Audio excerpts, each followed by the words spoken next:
के बोया है पुरानी बता लाई जाबो तुम्हारे काखली मोरे खजाना।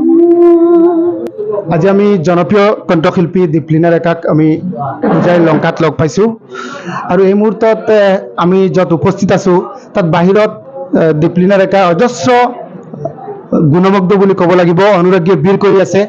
যিটো আইবিত এই মুহূৰ্তত তেখেত আছে, আচলতে তেখেত ৰেষ্টত আছে, তেনে মুহূৰ্তত অজস্ৰ আমি অনুৰাগী দেখা পাইছোঁ। ভিৰ বহু বাট আমি আগুচি আহিবলগীয়া হৈছে।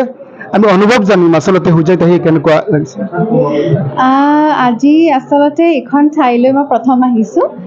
সদায় বাইপাছ হৈ যাওঁ, তাৰমানে ইয়াৰ পৰা আমি যাওঁ, কিন্তু কেতিয়াও লংকাত এনেকৈ ষ্টে কৰা নাই বা অনুষ্ঠানো মোৰ হোৱা নাছিলে। মোৰো হেঁপাহ আছিলে লংকাবাসীক লগ পোৱাৰ।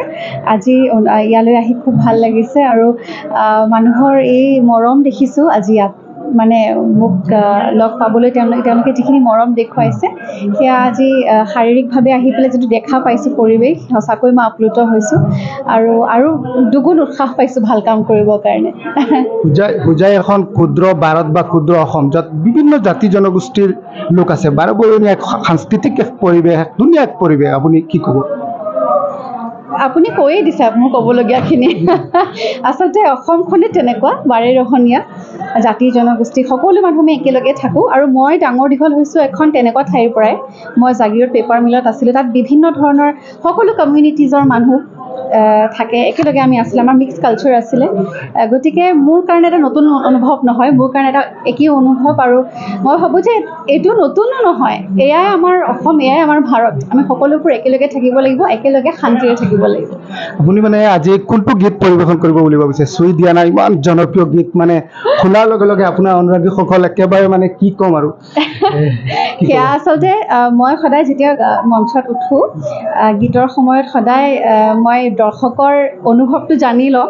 গতিকে দৰ্শকে কেইবাটা গীততো মোক বহুত মৰম দিছে। আজিনো দৰ্শকে কি শুনিব বিচাৰিছে মই মঞ্চত গ'লেহে গম পাম। ধন্যবাদ, থেংক ইউ।